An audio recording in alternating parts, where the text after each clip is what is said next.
Hello everyone, this is Selks here, and today I'm here with HYPER-AGGRO Rally Sword. Well, it's not really hyper-aggro, it's just pure aggro, really. Idea is really simple. You want to rally 15 bytes, turn 6, so you can drop HL Twin Blader alongside one of these few cards down here, either Seeker of Love, Vanguard Lancer, or Spell Scourger, and win the game on turn 6. And the newest addition to this, that Despotic Pawnmaker, which is essentially a rally 4 that allows you to clear your board immediately, is actually really good. Of course, this deck is pretty terrible. As you will see in the following games, it takes really specific draws and against really specific matchups for you to even have the chance to win the game. There are some matchups where you outright just lose straight from the get-go. But is this a fun deck to try around, and if you're bored of the current meta and just have quick games, win fast, lose fast? Well, yes. It is fun, but it's not a deck that I recommend pushing on the ladder with. But hey, that's basically most of the decks that I play on this channel. Anyways, this is the QR code if you want to try this out for yourself. Deck links also be in the description down below. If you enjoy this sort of content, remember to leave a like, leave a subscribe, and without further ado, let's get right down into the gameplay. Honestly, I don't even know why I'm trying this variant or list. I'm trying to cook up a super hyper aggressive aggro sword that can actually take advantage of Despotic Pawnmakers, Chessmaker, Despotic strategies, whoever that new 2 mana ready for is, evolve effect, which is actually pretty difficult if you think about it. I mean, if you do get him early, if you get a perfect hand, you can probably get release 15 active by turn 6, which is what I'm trying to go for, and finish the game off with HL Twin Blader. Other than that, I'm actually not quite sure where to go with this deck. I'm gonna have to be as aggressive as possible. We actually got quite a good start, considering the fact we got aggressive advances and everything. We just need to go face. Oh, two Twin Bladers is good. Next turn we can go Asuka into aggressive, or even Asuka into another Asuka. So we just need to spend as many skill points as possible, as fast as possible. They can even use one of that. Okay, that's fine by me. We lost out on damage, but I guess that's fine. We clearly know what this is already.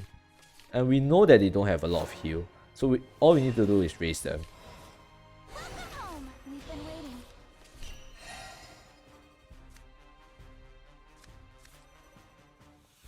I think I would like to get a draw in.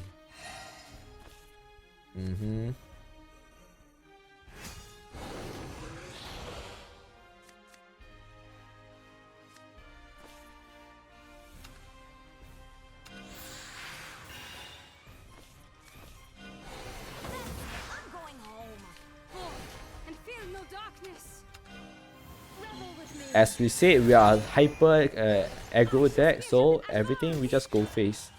Right now we are at rally 9 on turn 4. Honestly, by right we should be at rally 10 if you are Despotic Pawnmaker, but since we didn't get him, we'll stay at rally 5. Is it possible to rally 3 times next turn? A little bit difficult, but not impossible. We don't have to care about that. We still have one guy alive, which is pretty nice. Underworld Captain is fine, no one bothers. My play is probably Kyrie, Vanguard, and aggressive. No wait, it's Kyrie, aggressive, then Vanguard. I have to get the order correct.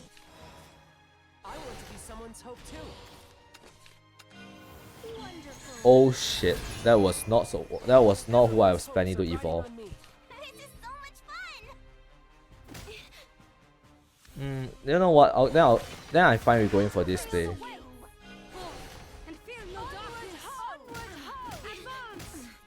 We are rally 13, and theoretically we win next turn.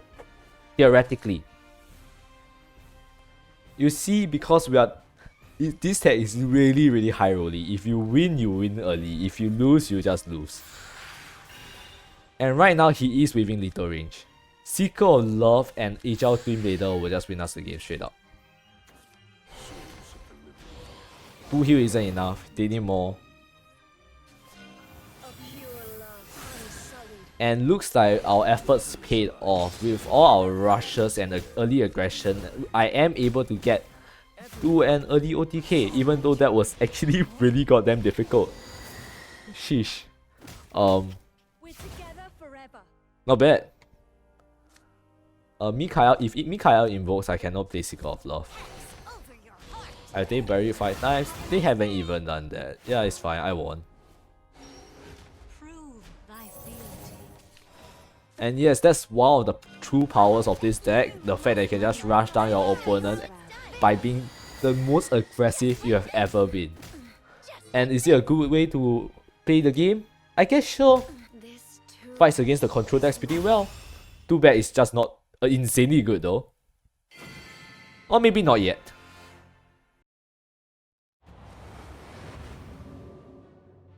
Now that I also think about it, right, I feel like how many legendaries did I actually use in this deck? 1? Okay, Mikael is also a legendary, I forgot about that. Turn 1, turn 2, turn 3, I guess it's fine. We get a 1 ready, even though I rather save this for ready 10. Not up against Runecraft, it's either Midello, Mimer, or we are facing chess.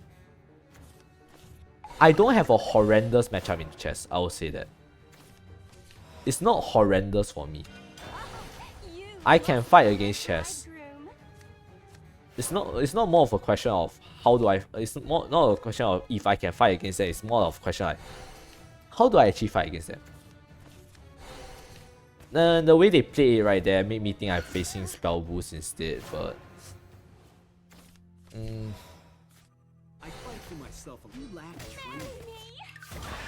yeah, it feels like I might be facing against spell boost, in which case I might have an advantage since I'm hyper aggro, as I mentioned quite a number of times already. And since we are going second, we do have Kirei into Asuka into 2 followers. Each has, so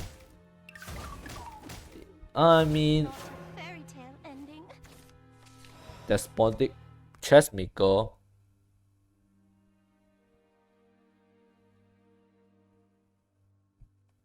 That's gonna change up my plays a little bit. Let me think. In which case, I think I'm fine jumping Juliet right here. Just getting as much ping damage in as possible, as early as possible is really good. Or maybe I should have spent that turn trying to rally too. Anyways, Despotic Pawnmaker is one of our play next turn. We're probably going to pair him alongside Tears of Tribulation. Assuming they flood the board. If they don't, then they don't. We rally 5? Doesn't look like they're going to flood the board at all, so I'm going to have to play a different way with Asuka instead of Tears of Tribulation. Let me think.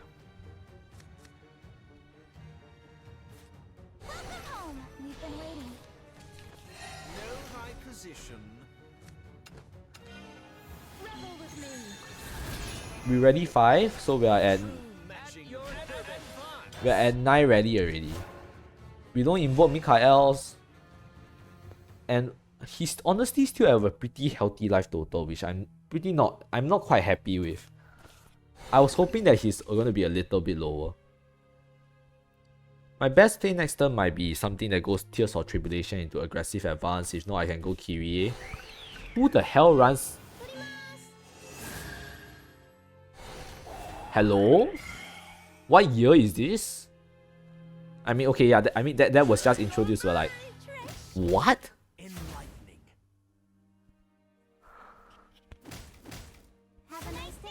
I definitely did not expect that. Wow, cool. No, I'm just straight up confused. Why? So, let me see what's the best way to burn face. No one gets past me. And fear no darkness. Yeah, this is probably my best play. Doesn't really matter who we evolve here. We just need to go face for as much damage as possible. Let me just check. Rally 9, so Mikael doesn't invoke. We are at Rally 12. If Mikael invokes, we have 2 chances of lethal. So if we draw a Storm Follower, we get lethal. If we so Kiri needs to draw me Vanguard Lancer. That's my lethal pattern. If not, the second best thing I can draw is probably what was that card? I forgot what was that card called. Damn it, my memory is terrible. Oh yes, Love. And then it got kind of spoiled again. Well, wait, no, we do have followers left on board and we are invoking Mikael. Never mind. Do we lose all our followers? No, one guy survived. Oh? He's confident.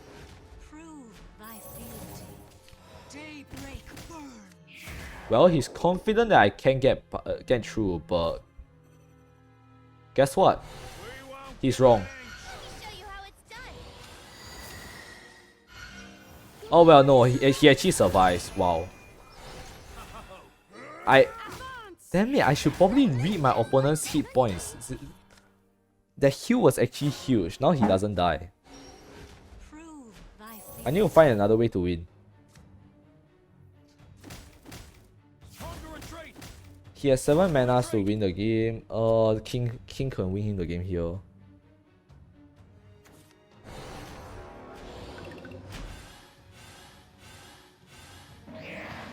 That heal was huge though. You got to admit, that heal was huge.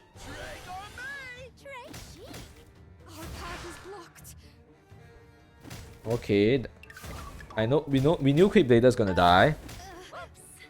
It's now how do I find lethal?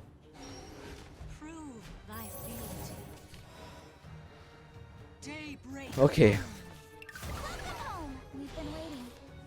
Easy. I wasn't even worried. I was not even worried. Just be good at the game. Of course.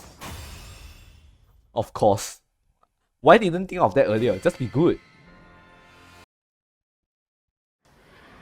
Yeah, this is another one of those decks that preys on really slow decks, but if this is Armed Dragon, we probably just ran into our worst matchup.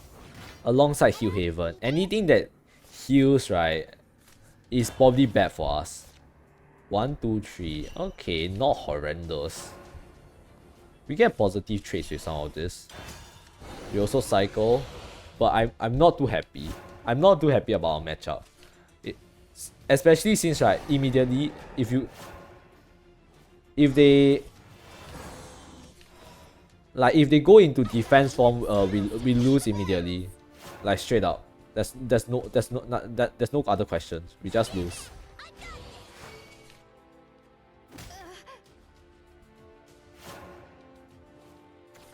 I mean, we are also aggressive people, so I don't mind.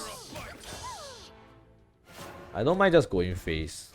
I don't mind trading health. That's what we are meant to do anyways. And the fact that they are leaving all of these guys up is pretty good for me. Come get some. Come get some. You're awesome. Just gonna keep going face. Our worry comes way later. What's our already count? 7 right now.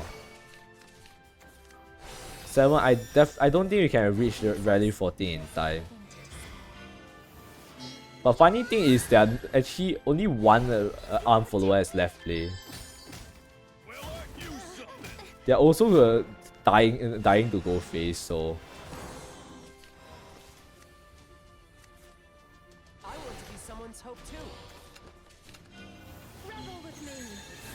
Let me see, I need to hit rally 10 this turn. I probably found the one card that actually does it. 1, 2.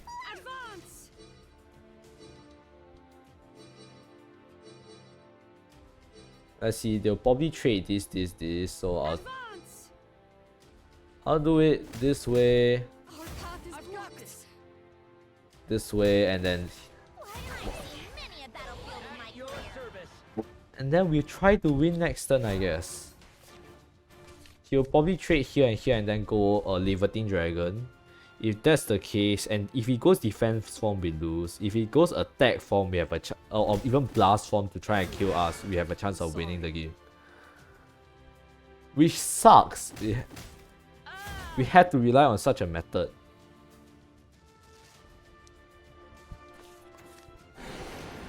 Let's see if he misplays. If he goes a blast form, we win. They never learn, do they? They actually straight up never learn. These Armed Dragon players. Honestly, if he spent 5 seconds more to think about, hey, wait a minute. It's probably a bad idea to let that go through.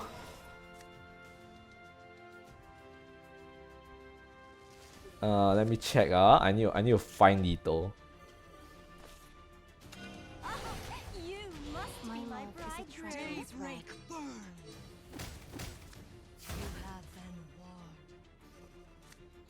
Ready 15.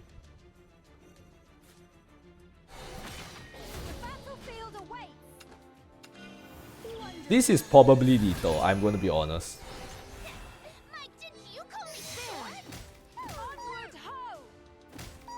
Yeah, it's Lito. Okay, close enough. I'm glad that was Lito, if not I would have been such a clown. But anyways, that's Hyper Aggro Sword. Thanks for watching.